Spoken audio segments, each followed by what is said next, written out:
जय करवा चौथ माता की। आप सभी को करवा चौथ की हार्दिक शुभकामनाएं। आज की इस वीडियो में मैं आपको करवा चौथ व्रत की संपूर्ण कहानी सुनाने जा रही हूँ। बहुत समय पहले की बात है। किसी साहूकार के 7 बेटे थे और उनकी एक बहन करवा थी। सभी 7 भाई अपनी बहन से बहुत प्यार करते थे, यहाँ तक कि पहले उसे खाना खिलाते, फिर स्वयं खाना खाया करते थे। एक दिन जब करवा चौथ का व्रत आया तो करवा अपने ससुराल से मायके आई हुई थी।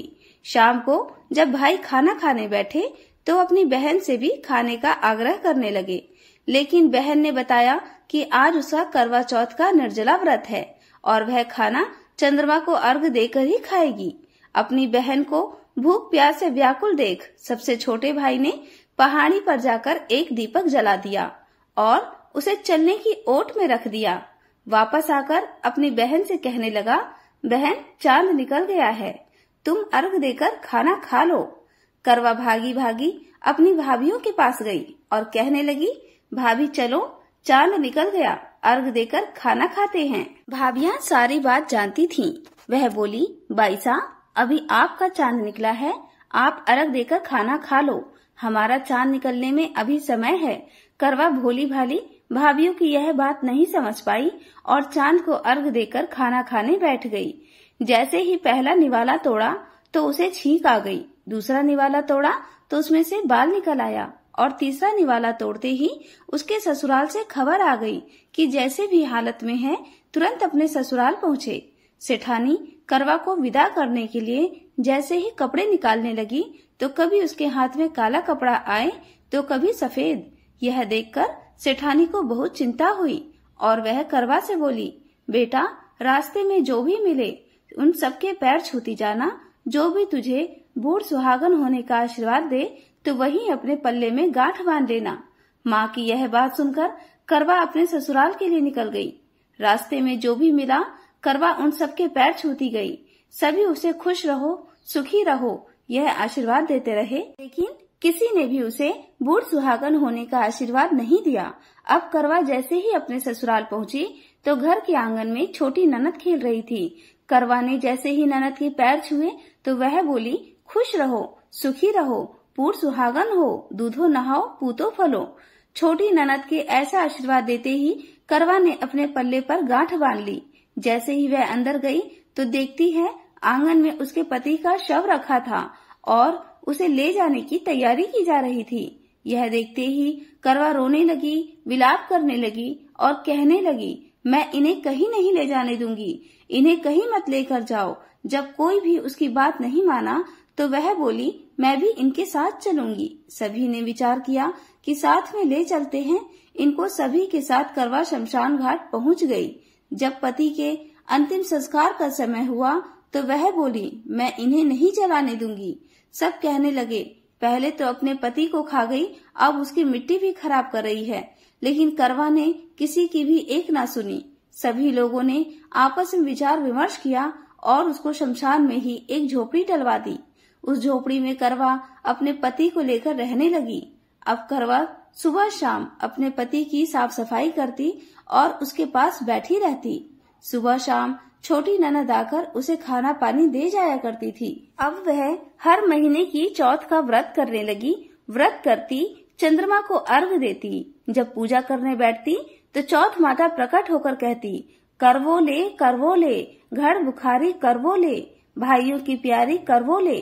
तो करवा उनसे अपना सुहाग मांगने लगती। हर महीने की चौथ माता उससे कहती, तेरा सुहाग हमने नहीं, सबसे बड़ी चौथ माता ने लिया है, उनसे अपना सुहाग मांगना। ऐसा करते करते अश्विन की चौथ आई तो करवा उनसे कहने लगी, माता मैं 12 महीने से यहाँ बैठी चौथ का व्रत कर रही हूँ, अब तो मुझे मेरा सुहाग वापस लौटा दो। तब अश्विन की चौथ माता करवा से कहने लगी, तेरा सुहाग हम नहीं लौटा सकते, तुझसे बड़ी कार्तिक की चौथ माता नाराज है। यदि तू अपने पति के प्राण वापस चाहती है तो उनके पैर पकड़ लेना और उनके पैर छोड़ना मत।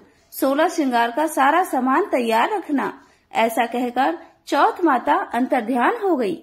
जब कार्तिक की बड़ी चौथ आई तो करवा ने अपनी छोटी ननद से 16 श्रृंगार का सुहाग का सारा सामान मंगवाया। जब ननद ने जाकर माँ को यह बात बताई तो सास बोली, पागल हो गई है, जो मांगती है दे आओ। छोटी ननद सुहाग का सारा सामान लेकर करवा को दे देती है। अब वह करवा चौथ का व्रत रखती है, चंद्रमा को अर्घ देती है और जैसे ही जोत करी तो चौथ माता उसके सामने प्रकट हुई और कहने लगी, करवो ले, घनी बुखारी करवो ले, 7 भाइयों की प्यारी करवो ले, दिन में चांद उगाने वाली करवो ले। तब उसने उनके पैर पकड़ लिए और बोली, माँ मेरा सुहाग मुझे वापस लौटाओ। यह सुन चौथ माता बोली, अरे तू तो बहुत भूखी है, 7 भाइयों की प्यारी है, तुझे सुहाग का क्या काम। तो करवा कहने लगी, नहीं माता, मुझसे बहुत बड़ा पाप हो गया, मेरे सुहाग को मुझे वापस लौटा दो। माता, मैं अब आपके पैर तब तक नहीं छोड़ूंगी जब तक आप मेरा सुहाग मुझे वापस नहीं लौटा देती। यह सुनकर चौथ माता ने करवा से एक एक कर सुहाग का सारा सामान मांगा और करवा उन्हें सारा सुहाग का सामान एक एक कर देती गई। तब चौथ माता उससे कहने लगी, तुझे जरूर व्रत करने की सारी विधि सब बात कोई समझा के गया है। तो करवा कहने लगी, माता मुझे तो हालात ने सब कुछ समझा दिया है, आप बस मेरा सुहाग मुझे वापस लौटा दे। तब चौथ माता ने अपनी आंखों से काजल निकाला, उंगलियों से मेहंदी और मांग से सिंदूर निकालकर उसे करवे में घोल दिया और उस जल से उसके पति को छींटा लगाया। छींटा लगाते ही उसका पति जीवित हो गया। जाते जाते चौथ माता उसकी झोपड़ी पर लात मार गई, जिससे उसकी झोपड़ी महल में बदल गई।